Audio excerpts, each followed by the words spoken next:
Number 1 समांगी उत्प्रेरक, जिसमें मैंने आपको बताया कि जब रासायनिक अभिक्रिया में भाग लेने वाले अभिकारक, उत्पाद और उत्प्रेरक तीनों समान भौतिक अवस्था में होते हैं, इस प्रकार का उत्प्रेरक समांगी उत्प्रेरक और इस घटना को समांगी उत्प्रेरक कहते हैं।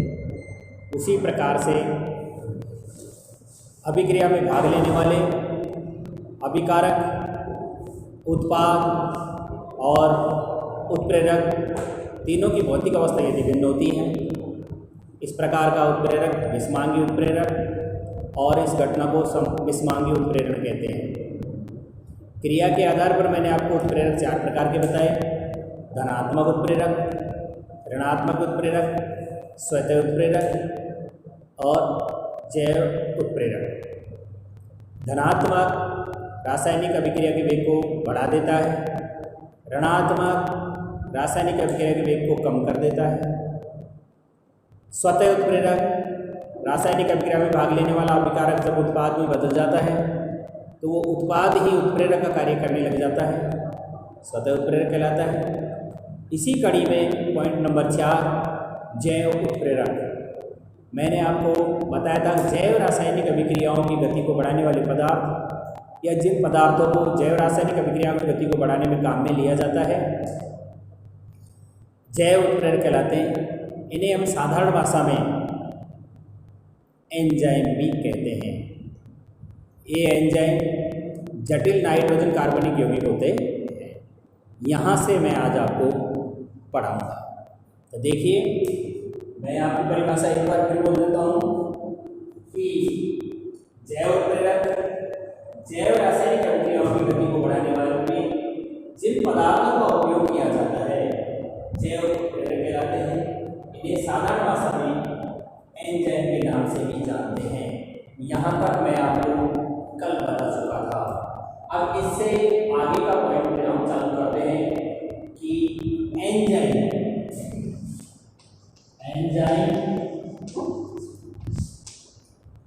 जटिल नाइट्रोजनी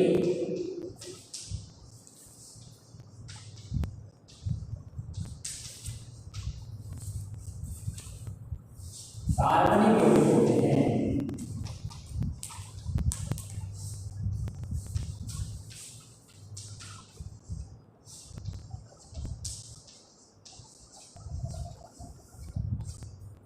एंजाइम जटिल कार्बनिक यौगिक नाइट्रोजन कार्बनिक यौगिक होते हैं जो क्या करते हैं, किसी भी जैव रासायनिक अभिक्रिया की गति को बढ़ा देते हैं। इस प्रकार से ये जैव रासायनिक अभिक्रिया में विशिष्ट होते हैं। ये जैव रासायनिक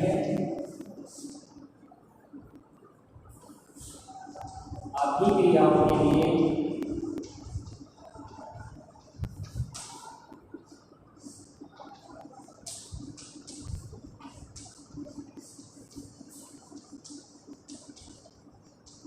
विशिष्ट होते हैं।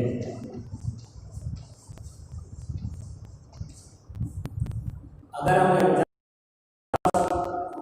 तो हम यूरिया का उदाहरण ले सकते हैं कि यूरिया में जब जल मिलता है तो यूरिएज एंजाइम के द्वारा उसे अमोनिया कार्बन डाइऑक्साइड गैस में परिवर्तित कर दिया जाता है। यहाँ यूरिएज एक जैव उत्प्रेरक है। एग्जाम्पल के रूप में लिख लेंगे हम कि यूरिया का सूत्र होता है NH2CO NH2। जैसे यूरिया के अंदर इसको यूरिया कहते हैं,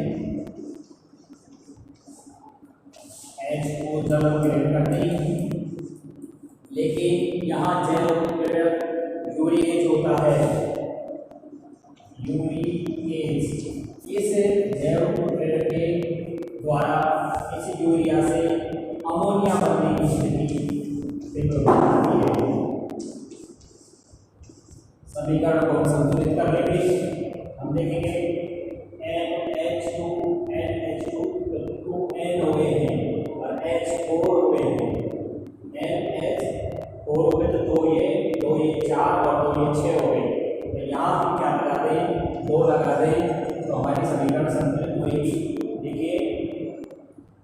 इसमें 12 हो गया, H 2 2 4 और 2 6, 3 में 6 हाइड्रोजन हो गए हैं। अब बची बात CO की, CO के साथ ये ऑक्सीजन जोड़ करके CO2 बन गई है, यानी ये हो गई हमारी अमोनिया और ये हो गई हमारी कार्बन डाइऑक्साइड।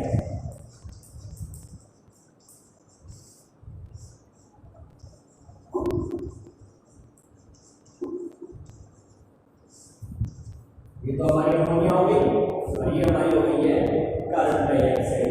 इस प्रकार से आपने देखा होगा कि यूरिएज जैव उत्प्रेरक के द्वारा यूरिया से अमोनिया और कार्बन डाइऑक्साइड से विकसित बनती है। इसी का उदाहरण नंबर 2 मैं आपके सामने लिखता हूँ। मैंने आपको पहले भी इसके बारे में बोला है, जैसे माल्टोज होती है एक शर्करा, माल्टोज और माल्टोज में जैसे ही माल्टेज मिलता है, माल्टेज जैसे ही मिला जैव रसायन या एंजाइम, ये माल्टोज सीधा ही ग्लूकोज में बदल जाता है। तो माल्टोज को माल्टेज जैव रसायन के द्वारा सीधा ग्लूकोज में शीघ्रता से बदल दिया जाता है। यहाँ माल्टेज एक जैव उत्प्रेरक है। अब मैं आपको बताता हूँ कि उत्प्रेरक की क्रियाशीलता को बढ़ाने के लिए कुछ पदार्थ उसमें मिला दिए जाते हैं, वो उत्प्रेरक वर्धक और उत्प्रेरक विष का काम करते हैं। मैं आपको बताऊंगा कि उत्प्रेरक वर्धक तो क्या होता है और उत्प्रेरक विष क्या होता है।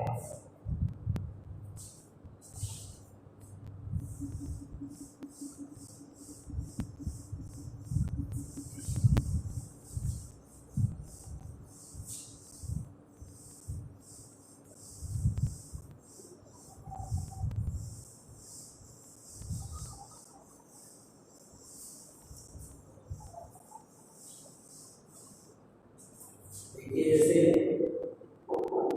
रासायनिक अभिक्रियाओं में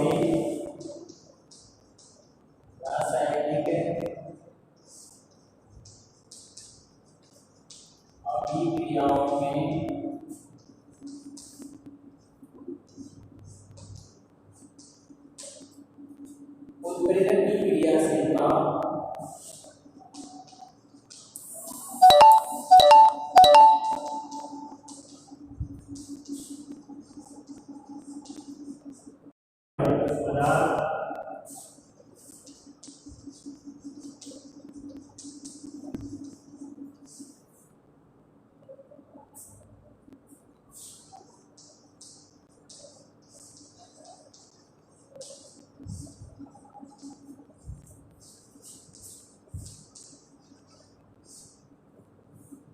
अभिक्रियाशीलता को प्रभावित करने वाले कुछ पदार्थ का प्रयोग किया जाता है।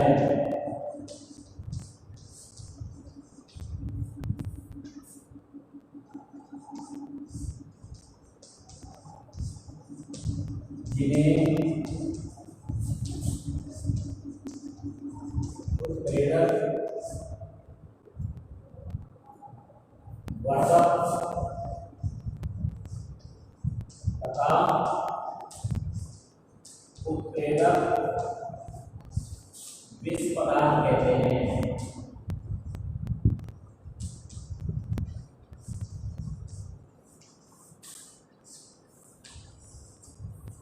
उत्प्रेरक वर्धक और उत्प्रेरक विष पदार्थों से उत्प्रेरक की जो क्रियाशीलता है वो प्रभावित हो जाती है।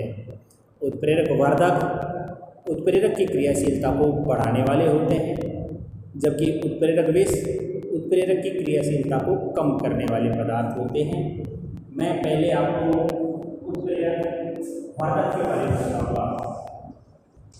उत्प्रेरक वर्धक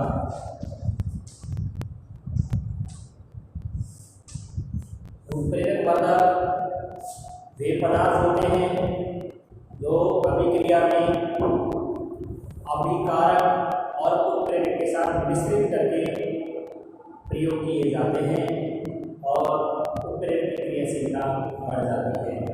परिभाषा में लिखेंगे वे पदार्थ जिन्हें अभिक्रिया मिश्रण, वे पदार्थ जिन्हें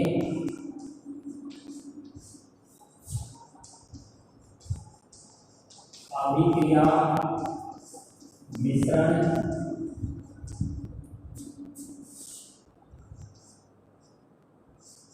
मिश्रण में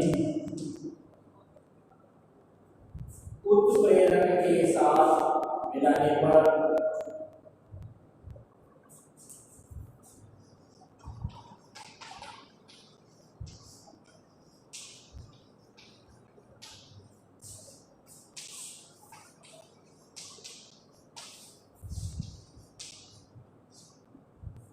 उत्प्रेरक की क्रियाशीलता में वृद्धि हो जाती है।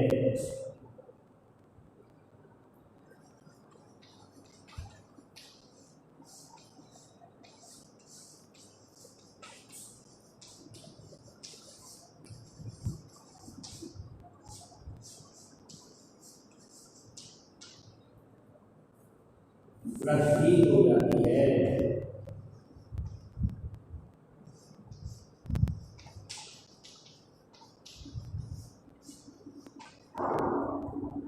उत्प्रेरक वाहक कहलाते हैं।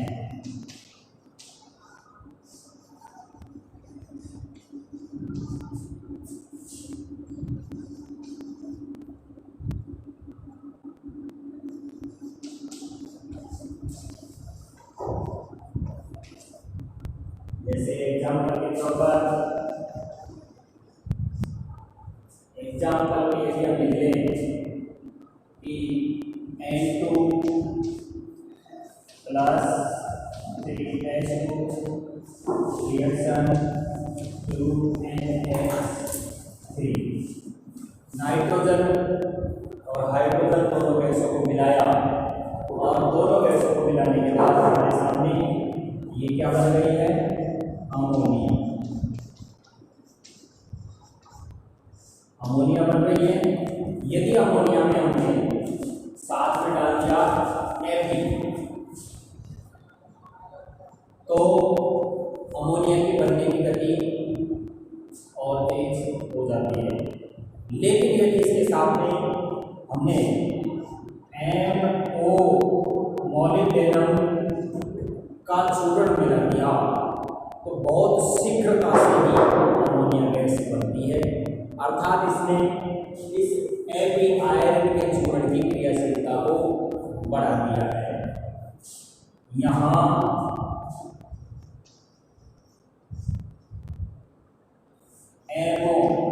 MO का नाम होता है मॉलिब्डेनम,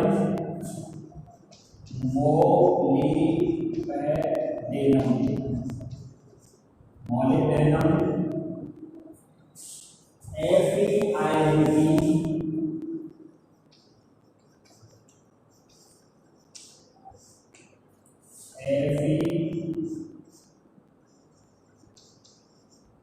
आयरन चूर्ण, यहाँ आयरन चूर्ण उत्प्रेरक है। यहाँ MO मॉलिब्डेनम Fe आयरन चूर्ण उत्प्रेरक की क्रियाशीलता को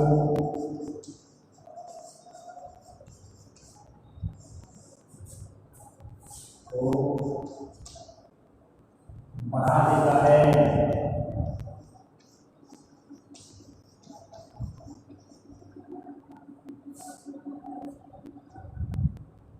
MO केवल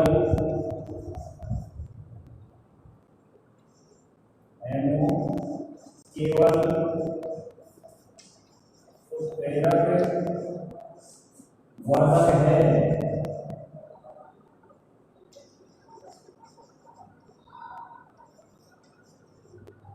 उत्प्रेरक नहीं है।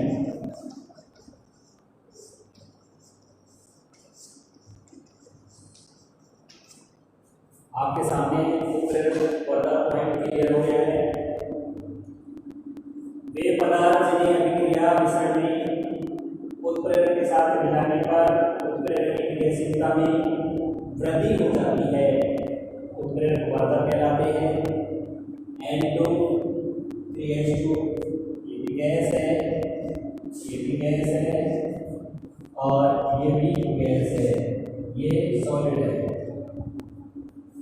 यहाँ Fe आयरन उत्प्रेरक है, परंतु उसके साथ मॉलिक्यूलर मिश्रण यदि मिला करके रख दिया गया अभिक्रिया को संपन्न करने के लिए, तो आयरन की क्रियाशीलता बहुत ज़्यादा तेज हो जाएगी, अर्थात मॉलिक्यूलर Fe आयरन उत्प्रेरक की क्रियाशीलता को बढ़ा देता है। एमओ केवल उत्प्रेरक वर्धक है, ये उत्प्रेरक बिल्कुल भी नहीं है। परीक्षा में आपसे इस तरह का समीकरण देकर के ये पूछा जा सकता है कि Fe के साथ उत्प्रेरक के बाद जो MO जुड़ा हुआ है वो क्या है, तो आपको उत्तर में केवल ये बताना है कि ये उत्प्रेरक वर्धक है, जो उत्प्रेरक की क्रियाशीलता को बढ़ा देता है। ध्यान रखना, MO उत्प्रेरक नहीं है, उत्प्रेरक वर्धक है।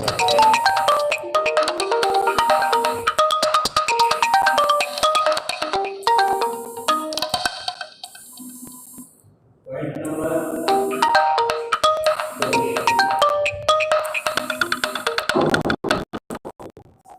नंबर 2 है हमारा उत्प्रेरक विष।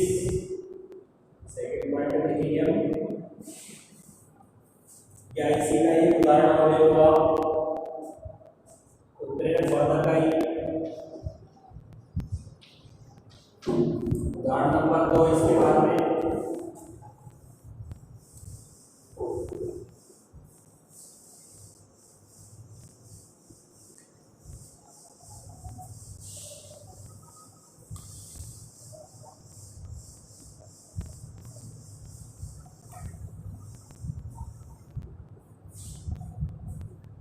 एग्जाम्पल नंबर 2, वनस्पति तेल का सूत्र लिखिए।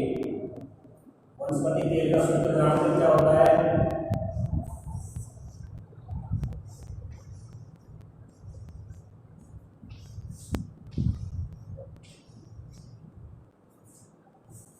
ये हो गया वनस्पति तेल।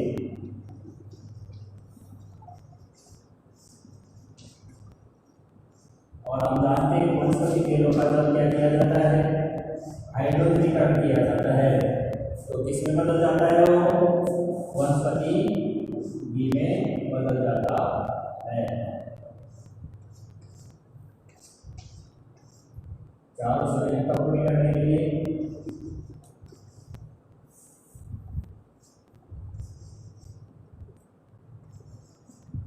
ये इसके साथ हाइड्रोजन हो गया है, ये हो गया है वनस्पति घी।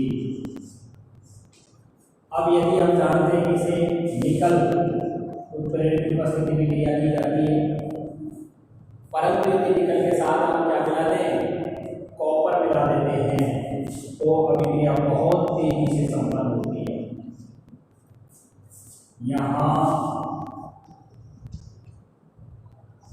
Cu एक उत्प्रेरक वर्धक है जो Ni उत्प्रेरक की क्रियाशीलता को बढ़ाता है।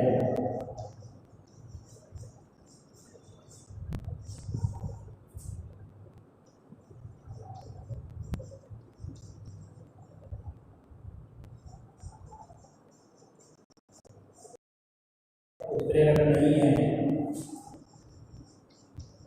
ध्यान रहे, Cu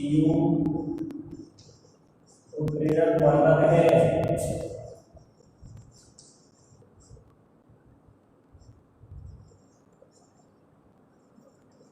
उत्प्रेरक नहीं है। अब आप देखिए उत्प्रेरक विष,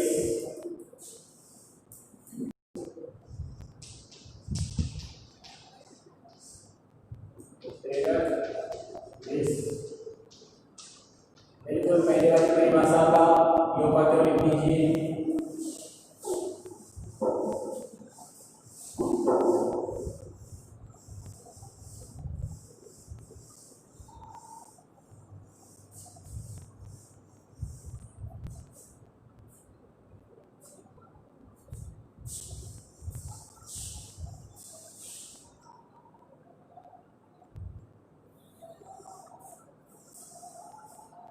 देखिए, सबसे पहले हम परिभाषा लेंगे कि वे पदार्थ जिन्हें अभिक्रिया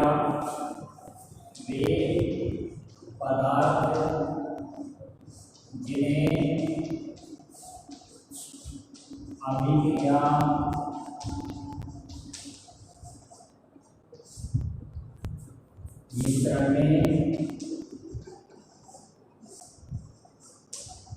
उत्प्रेरक के साथ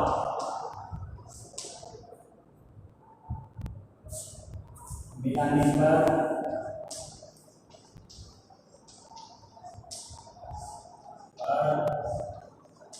उत्प्रेरक की क्रियाशीलता में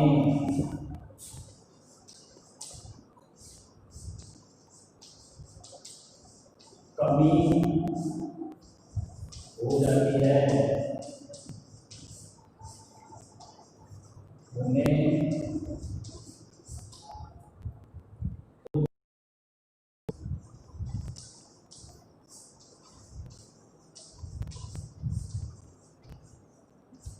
उन्हें क्या कहते हैं? जैसे कोई अभिक्रिया जो अभी मैंने आपको एग्जाम्पल दिया था, मैंने अभी आपको 2NH3 अमोनिया का बनना, अपन ने यहाँ पर उत्प्रेरक चूर्ण लिया था, लेकिन इसमें हमने क्या मिला दिया था? बढ़ाने के लिए आपको पता होगा अभी इसी समीकरण में मैंने उत्प्रेरक वर्धक बढ़ाने के लिए मॉलिब्डेनम का चूर्ण मिला दिया था, जिससे Fe की जो क्रियाशीलता थी वो बहुत ज़्यादा बढ़ गई थी और शीघ्रता से अमोनिया बनना प्रारंभ हो गया था। परंतु मैं अब आपको उत्प्रेरक विष के बारे में बता रहा हूँ। उत्प्रेरक विष के बारे में बताने पर हम इसी समीकरण में आयरन Fe के साथ में उत्प्रेरक विष पदार्थ का मिश्रण करते हैं और देखते हैं क्या होता है। जैसे कि हम इसके साथ में CO कार्बन मोनोऑक्साइड को गैस के रूप में लेते हैं।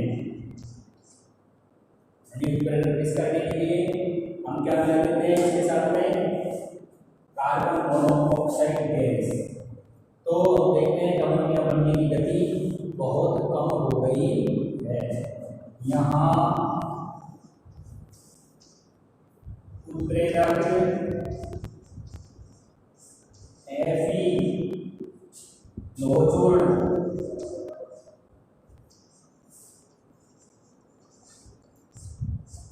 के साथ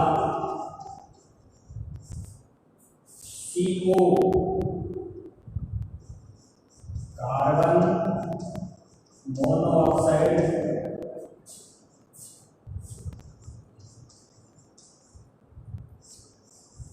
गैस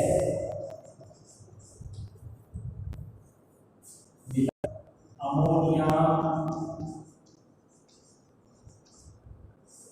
बनने की गति कम हो गई है।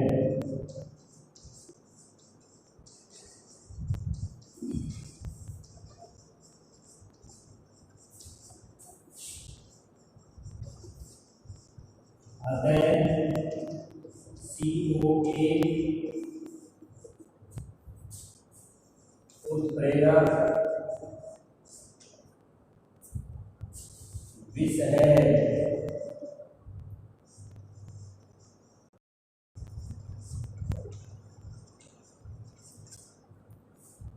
ये आपका उत्प्रेरक विष वे पदार्थ जिन्हें अभिक्रिया मिश्रण में उत्प्रेरक के साथ मिलाकर के देखने पर उत्प्रेरक की क्रियाशीलता में कमी आ जाती हो, उत्प्रेरक विष कहलाते हैं। जैसे एग्जाम्पल लिया हमने, नाइट्रोजन और हाइड्रोजन गैस को मिलाया, दोनों को मिलाने पर अमोनिया बनती है। यदि उसमें हमने लोहचूर्ण डाल दिया तो अभिक्रिया की गति और थोड़ी सी बढ़ जाती है। यदि उसमें एमओ मिलाकर के मॉलिब्डेनम चूर्ण डाल दिया है तो अभिक्रिया बहुत तेजी से होती है, यानी उत्प्रेरक वर्धक हो गया। परंतु उसके स्थान पर एमओ के स्थान पर CO कार्बन मोनोऑक्साइड गैस मिलाकर के आयरन के साथ कर दिए तो हम क्या देखते हैं कि अमोनिया गैस बनने की जो गति है बहुत ही धीमी हो जाती है, तो ऐसे पदार्थ उत्प्रेरक विष कहलाते हैं। आपका उत्प्रेरक वर्धक और उत्प्रेरक विष दोनों पॉइंट क्लियर हो गए हैं। अर्थात मैंने अब तक जैव उत्प्रेरक बता दिया, उत्प्रेरक वर्धक बता दिया, उत्प्रेरक विष बता दिया। अब हमारा अंतिम पॉइंट उत्प्रेरक के गुण है। उत्प्रेरक के गुणों पर ध्यान दीजिए।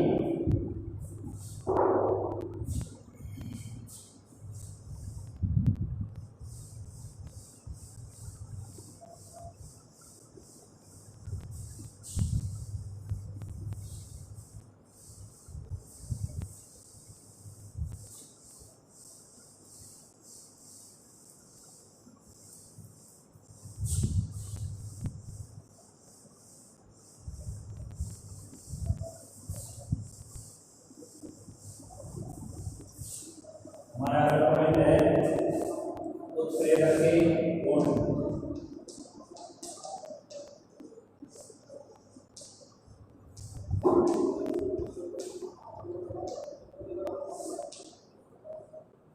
हाँ भाई देखिएगा, उत्प्रेरक के गुणों में पहला गुण क्या है? उत्प्रेरक के गुणों में पहला गुण जो उत्प्रेरक की विशेषता है कि उत्प्रेरक किसी भी रासायनिक अभिक्रिया के वेग में परिवर्तन कर देता है, लेकिन स्वयं अपरिवर्तित रहता है। ये पहला गुण हो गया है। उत्प्रेरक का पहला गुण क्या है? उत्प्रेरक का पहला गुण यही है कि उत्प्रेरक किसी भी रासायनिक अभिक्रिया के वेग में परिवर्तन कर देता है, परंतु ना तो उत्प्रेरक का रासायनिक संगठन बदलता है, ना ही उसके गुणों में परिवर्तन आता है। तो पहला गुण हम लिखेंगे कि उत्प्रेरक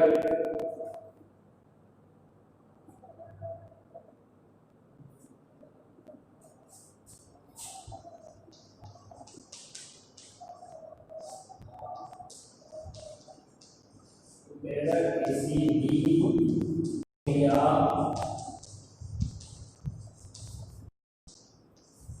परिवर्तित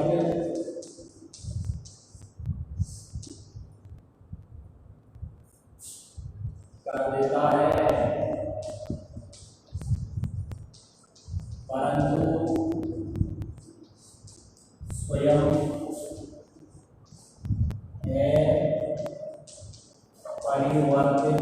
अर्थात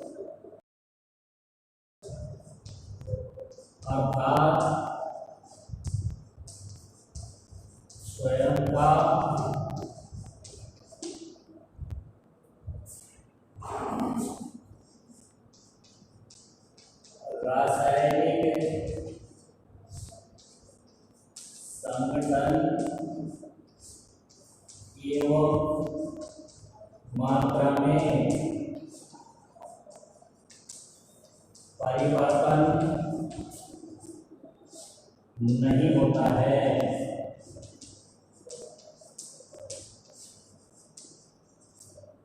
दोबारा फिर इसी पॉइंट को पढ़ लीजिए एक बार कि उत्प्रेरक किसी भी रासायनिक अभिक्रिया के वेग को परिवर्तित कर देता है, परंतु स्वयं अपरिवर्तित रहता है, अर्थात स्वयं का रासायनिक संगठन और मात्रा में कोई बदलाव नहीं होता है। ये रासायनिक परिवर्तन करने वाला है, लेकिन स्वयं को अपरिवर्तित रखता है। पॉइंट नंबर 2, उत्प्रेरक रासायनिक अभिक्रिया में उत्प्रेरक की अल्प मात्रा भी उसके वेग में परिवर्तन कर देती है।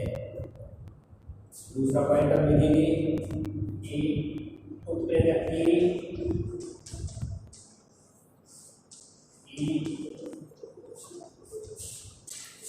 अल्प मात्रा भी किसी भी रासायनिक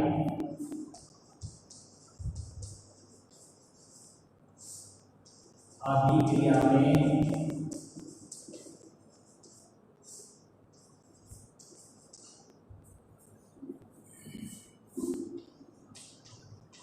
परिवर्तन के लिए पर्याप्त होती है। यह नहीं इसके लिए उत्प्रेरक की बहुत ज़्यादा मात्रा की आवश्यकता हो, नहीं, अल्प मात्रा भी किसी भी रासायनिक अभिक्रिया के वेग में परिवर्तन कर देती है। रासायनिक अभिक्रिया को बदलने के लिए उत्प्रेरक की अल्प मात्रा ही पर्याप्त होती है।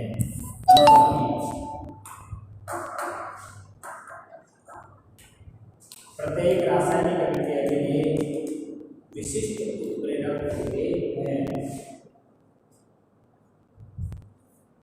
प्रत्येक रासायनिक अभिक्रिया के लिए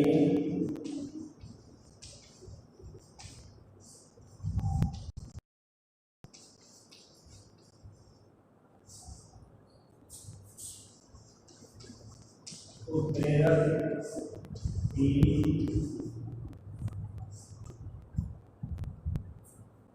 आवश्यकता होती है।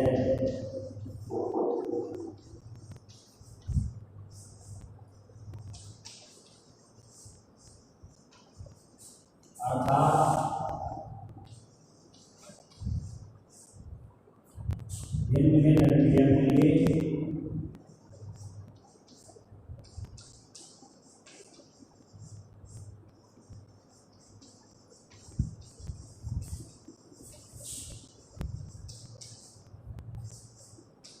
लिए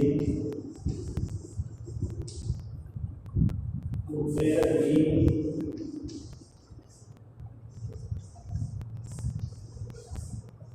भिन्न होता है।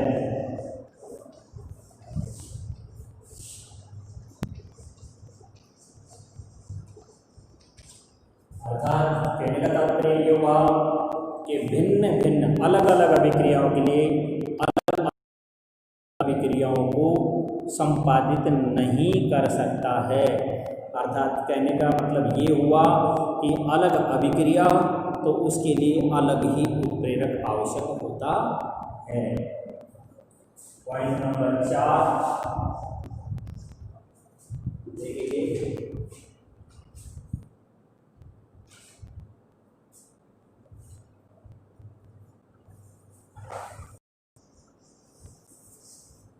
रासायनिक अभिक्रिया को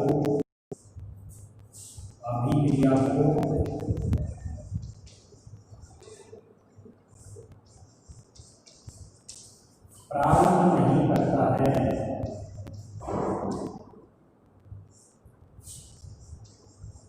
नहीं कर सकता,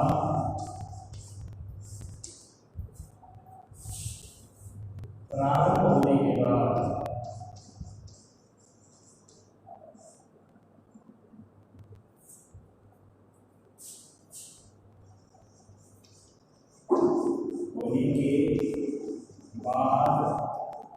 उसके वेग में परिवर्तन कर सकता है।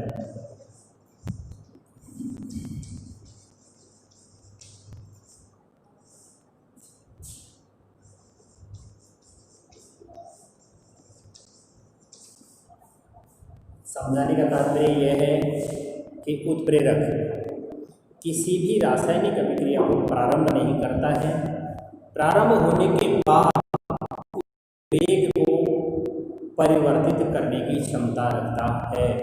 जिस प्रकार से मोटरसाइकिल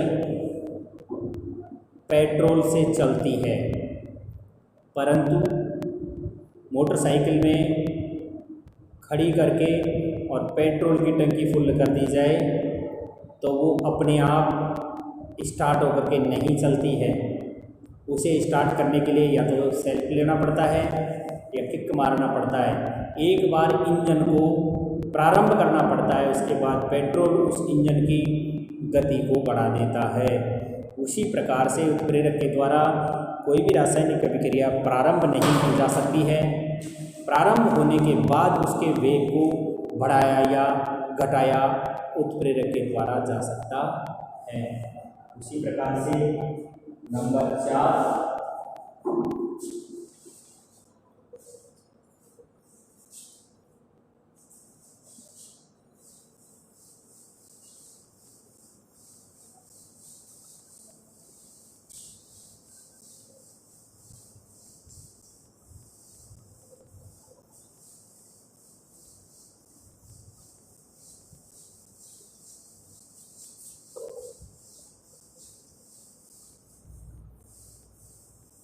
त्यार बाद नंबर 5 आपका आ रहा है उत्क्रमणीय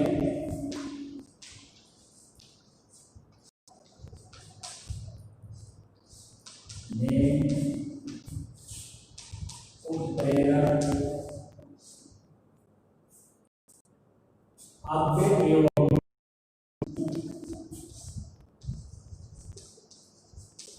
अभिक्रिया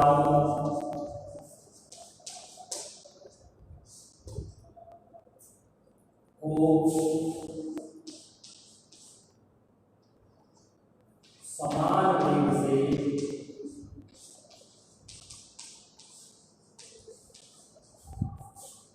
गति प्रदान करते हैं।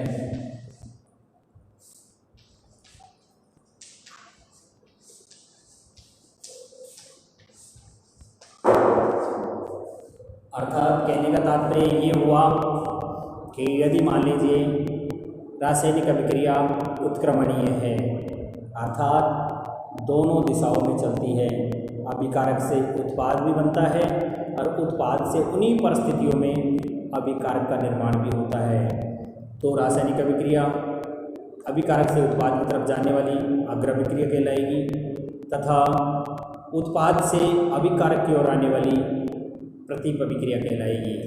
मैं ये कहना चाहता हूँ कि उत्प्रेरक इस प्रकार की उत्क्रमणीय अभिक्रिया को अभिकारक से उत्पाद में भी उसी गति से बदलता है तथा उत्पाद से पुनः अभिकारक में भी उसी गति से बदलता है। कहने का तात्पर्य हुआ कि उत्क्रमणीय अभिक्रिया में उत्प्रेरक अग्र अभिक्रिया और प्रतीप अभिक्रिया को समान वेग प्रदान करता है। आपके समझ में आ गया होगा कि कोई भी उत्क्रमणीय अभिक्रिया को गति अग्र से प्रतीप की तरफ और प्रतीप से अग्र की तरफ लाता है, दोनों में समान वेग के द्वारा उत्प्रेरक उसे गति देता है। और इसका अंतिम पॉइंट कि उत्प्रेरक एक निश्चित तापमान पर अत्यधिक क्रियाशील होता है। उत्प्रेरक एक निश्चित ताप पर ही अधिक क्रियाशील होता है।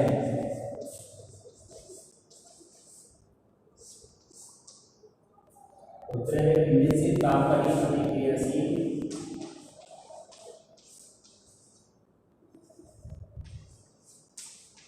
होता है। निश्चित तापमान है, उसी तापमान पर क्रियाशील होता है। अगर तापमान बदल गया तो उसकी क्रियाशीलता भी प्रभावित हो जाती है। यदि तापमान में परिवर्तन हो जाता है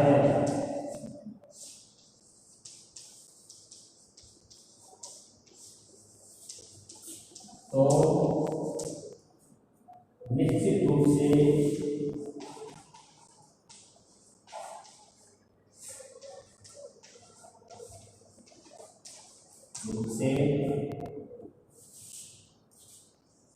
उत्प्रेरक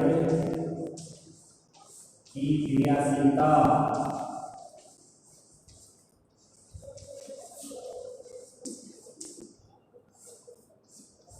भी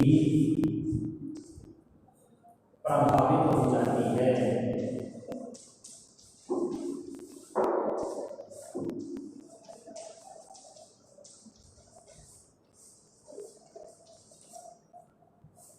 ये आपके उत्प्रेरक के गुण हो गए। आपका ये पाठ अध्याय 6 समाप्त हो चुका है और अब मैं आपको अध्याय 7 की ओर ले चलता हूँ। अध्याय 7 में मैं आपको बताऊंगा परमाणु की संरचना, परमाणु का आकार, डाल्टन का परमाणु सिद्धांत, डाबे-राइनर का त्रिक, न्यूलैंड्स का अष्टक नियम, आवर्त सारणी, मेंडेलेव की, हेनरी मोजले की, और इसके साथ साथ ही परमाणु त्रिज्या, आयरन एंथैल्पी आदि के बारे में मैं आपको ज्ञान प्रदान करूंगा। आपका अध्याय 7 जिसके बारे में मैं आपको बताता हूँ कि प्रारंभ में ही मानव ये जानने की इच्छा करता रहा है कि परमाणु का निर्माण कैसे हुआ या इसकी संरचना कैसी। इसके विषय में अलग अलग दार्शनिकों ने अपने अपने विचार प्रस्तुत किए हैं। प्राचीन काल से ही इसके बारे में विस्तृत जानकारियाँ करने का मानव लगातार प्रयास करता रहा है। जैसे मैं इसके बारे में आपको बताऊं, परमाणु का सिद्धांत, तत्वों की आवर्ती और वर्गीकरण तथा गुणधारण। सबसे पहले आप देखेंगे कि तत्वों का आवर्त वर्गीकरण में मैं आपको बताऊं, जैसे पदार्थ के बारे में हम जानते हैं कि पदार्थ कैसे मिलकर के बनता है। देखिए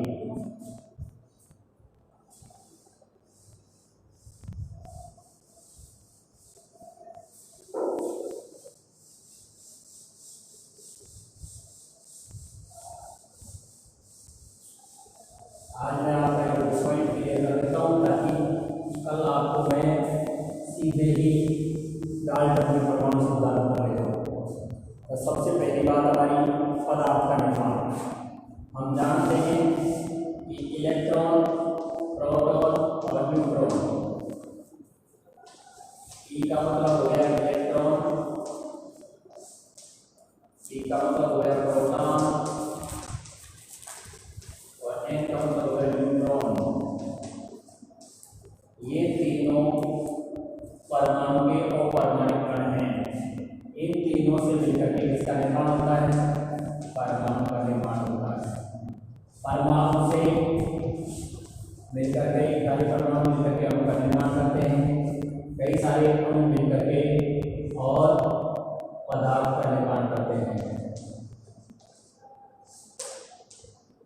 हम जानते हैं इलेक्ट्रॉन, प्रोटॉन और न्यूट्रॉन से परमाणु बनता है। परमाणु से अणु बनते हैं। बहुत सारे अणु मिलकर के किसका निर्माण करते हैं? पदार्थ का निर्माण करते हैं। पदार्थ के बारे में ये प्रचलित है कि मनुष्य बहुत ही प्राचीन काल से ये प्रयास करता रहा है कि परमाणु एक सूक्ष्मतम कण है जिसे और ज़्यादा विभाजित नहीं किया जा सकता, परंतु वर्तमान में परमाणु को इलेक्ट्रॉन, प्रोटॉन, इसके स्वरूप के लिए एक प्राचीन भारतीय और यूनानी दार्शनिक है जिन्होंने बहुत पहले लगभग 500 ईसा पूर्व ये बात कही थी। उस प्राचीन भारतीय दार्शनिक का नाम महर्षि कणाद है। महर्षि कणाद ने बताया था कि परमाणु एक अविभाज्य कण है, इसे और अधिक विभाजित नहीं किया जा सकता है। ये महर्षि कणाद के विचार थे। इस सूक्ष्मतम परमाणु को अधिक विभाजित करना संभव नहीं बताया, परंतु इसी कड़ी में एक अन्य भारतीय दार्शनिक था जिसका नाम था पाकुदा काव्याम। उस पाकुदा काव्याम ने भी आगे चल करके बताया कि पदार्थों के भिन्न भिन्न रूप और भिन्न भिन्न जो कण हैं उनके संयुक्त होने से ही परमाणु का निर्माण। का नाम था डेमोक्रिटस और यूकेलिपस। डेमोक्रिटस और यूकेलिपस ने इन सूक्ष्मतम अविभाज्य कण का नाम एटम दिया, और एटम एक ग्रीक भाषा का शब्द है जिसका मतलब है न काटा जाने वाला अधिक विभाजित नहीं किया जाने वाला। परमाणु के बारे में सभी विचार केवल दार्शनिक मतों पर ही आधारित थे, परंतु वर्तमान में इसका एक प्रायोगिक आधार इलेक्ट्रॉन, प्रोटॉन और न्यूट्रॉन पर आकर के जारी हो गया है। मैं आपको 18वीं शताब्दी के अंत में इस और कई जो प्रायोगिक तथ्य किए गए हैं, प्रायोगिक खोजें की गई हैं, इनके बारे में आपका ध्यान आकर्षित करना चाहूँगा। सबसे पहले इसी कड़ी में मैं आपके सामने डाल्टन का परमाणु सिद्धांत,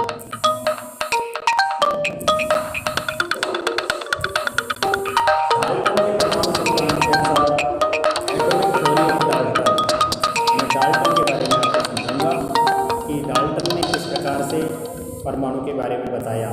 महर्षि कणाद का जो अविभाज्य कण का सिद्धांत था, उसी के अनुसार उसे परमाणु माना गया था। परमाणु को अविभाज्य कण कह करके उन्होंने बताया, परंतु हम यह जानते हैं कि इलेक्ट्रॉन, प्रोटॉन और न्यूट्रॉन से मिलकर के परमाणु, परमाणु से अणु और अणु से पदार्थ का निर्माण होता है। धन्यवाद।